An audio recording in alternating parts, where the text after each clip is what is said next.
साल 2022 एक सांसद की करोड़ों की संपत्ति पर बुलडोजर जैसी कार्रवाई होती है।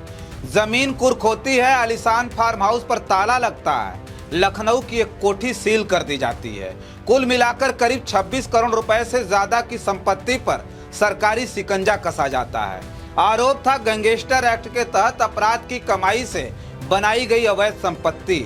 लेकिन 4 साल बाद 2026 में जब यही मामला अदालत गया तो कहानी पूरी तरह पलट गई। इलाहाबाद हाईकोर्ट ने मूल गैंगस्टर मामले में सांसद को पूरी तरह बरी कर दिया। सुप्रीम कोर्ट ने भी उस फैसले पर मुहर लगाई।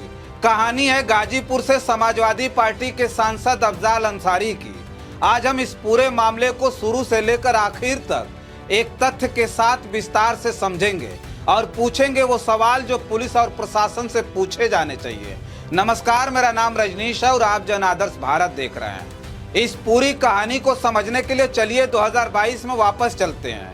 गाजीपुर प्रशासन और पुलिस विभाग ने उत्तर प्रदेश गैंगस्टर एक्ट की धारा 14(1) के तहत अफजाल अंसारी की संपत्तियों पर 2 चरणों में कार्रवाई की।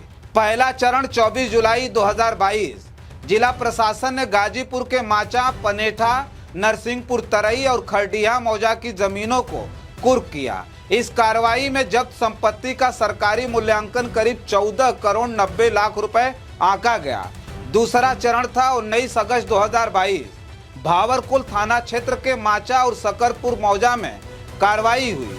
यहाँ एक शानदार फार्म हाउस और करीब 24 बीघा यानी 6 हेक्टेयर कृषि भूमि कुर्क की गई, जिसकी अनुमानित कीमत 12 करोड़ 35 लाख रुपए आंकी गई। और इतना ही नहीं, 28 अक्टूबर 2022 को गाजीपुर पुलिस और स्थानीय प्रशासन की टीम लखनऊ पहुंची और वहां के वीवीआईपी इलाके डालीबाग में स्थित अफजाल अंसारी की पत्नी फरहत अंसारी के नाम पर रजिस्टर्ड एक आलीशान कोठी को भी सीज करके कुर्क कर दिया। इसका सरकारी मूल्यांकन करीब 12 करोड़ 50 लाख रुपए तय किया गया। यानी कुल मिलाकर गाजीपुर और लखनऊ की संपत्ति को जोड़ें तो यह आंकड़ा 26 करोड़ रुपए से भी ऊपर जाता है। अब सवाल है, इतनी बड़ी कार्रवाई का आधार क्या था? ये पूरी कुर्की गाजीपुर के मोहम्मदाबाद थाने में दर्ज गैंगस्टर एक्ट के एक मामले मुकदमा अपराध संख्या 1051/2007 के आधार पर की गई थी। पुलिस और प्रशासन का दावा था कि ये संपत्ति मुख्तार अंसारी गिरोह के सहयोग से आपराधिक गतिविधियों के जरिए अवैध रूप से अर्जित की गई थी। यह गैंगस्टर चार्ट 2005 में हुए भाजपा विधायक कृष्णानंद राय हत्याकांड और वाराणसी के कोयला व्यापारी नंदकिशोर रुंगटा के अपहरण हत्याकांड को आधार बनाकर तैयार किया गया था।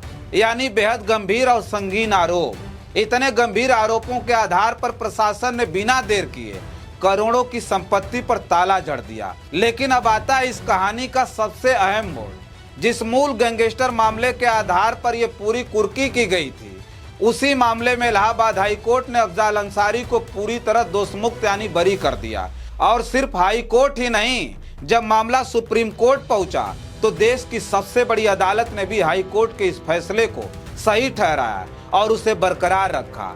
सोचिए इस पर, जिस मामले को आधार बनाकर 4 साल पहले प्रशासन ने इतनी बड़ी, इतनी आक्रामक कार्रवाई की थी, उसी मामले में देश की 2 सबसे बड़ी अदालतों ने क्या कहा?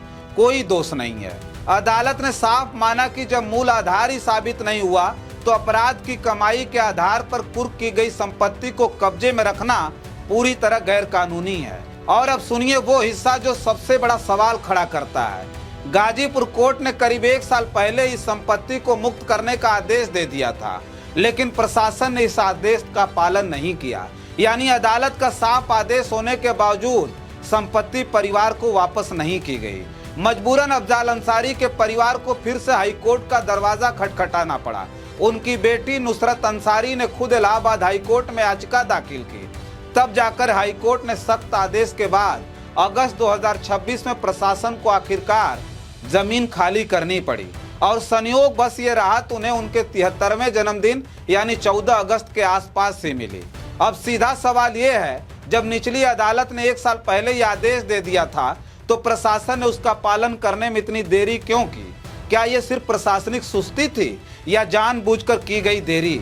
और दिलचस्प बात यह है कि गाजीपुर की जमीनों को लेकर भले ही राहत मिल गई हो, लेकिन लखनऊ के डालीबाग स्थित 12 करोड़ 50 लाख रुपए की कोठी अभी भी परिवार को वापस नहीं सौंपी गई है। इसकी कानूनी स्थिति की अभी भी समीक्षा चल रही है, यानी सुप्रीम कोर्ट तक से बरी होने के बावजूद परिवार को अपनी हर संपत्ति के लिए एक एक जगह अलग अलग बार कानूनी लड़ाई लड़नी पड़ रही है।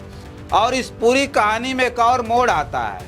इसी साल 22 जुलाई 2026 को गाजीपुर के कोतवाली थाने में अफजाल अंसारी के खिलाफ एक नई एफआईआर दर्ज हुई, शस्त्र लाइसेंस के कथित दुरुपयोग और पत्रावली गायब होने के मामले में। अफजाल अंसारी ने इस मामले में भी इलाहाबाद हाई कोर्ट का रुख किया और अपने वकील के जरिए दलील दी कि ये कार्रवाई राजनीतिक विद्वेष से प्रेरित है, उत्पीड़नात्मक कार्रवाई है। हाई कोर्ट ने मामले की संवेदनशीलता को देखते हुए उनकी गिरफ्तारी पर रोक लगा दी।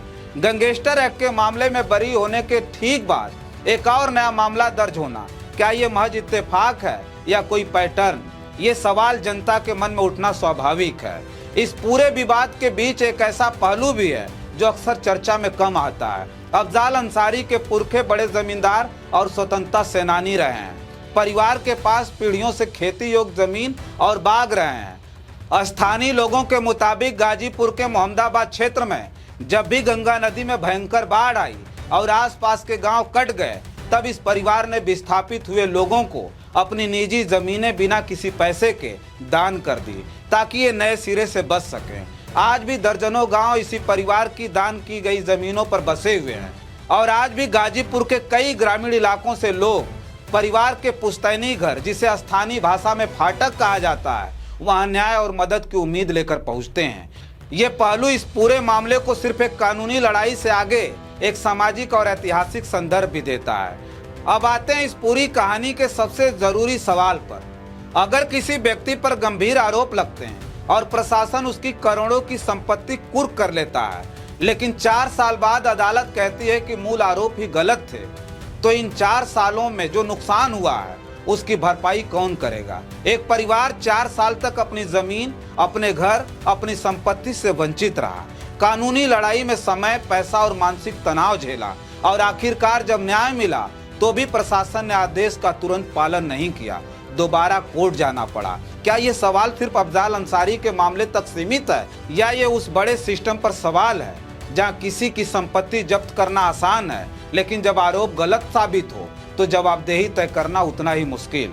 या एक बात समझना जरूरी है, गैंगस्टर एक्ट जैसे सख्त कानून संगठित अपराध पर लगाम लगाने के लिए बनाए गए हैं और कई मामलों में इनका इस्तेमाल जायज भी होता है, लेकिन जब अदालत खुद कहे कि मूल आरोप ही गलत था तो ये सवाल उठना जायज है कि क्या कार्रवाई जल्दबाजी में या राजनीतिक दबाव में की गई थी, या पूरा मामला कानून और प्रशासन दोनों के लिए एक बड़ा सबक है कि बड़ी कार्रवाई से पहले ठोस सबूत और निष्पक्ष जांच उतनी ही जरूरी है।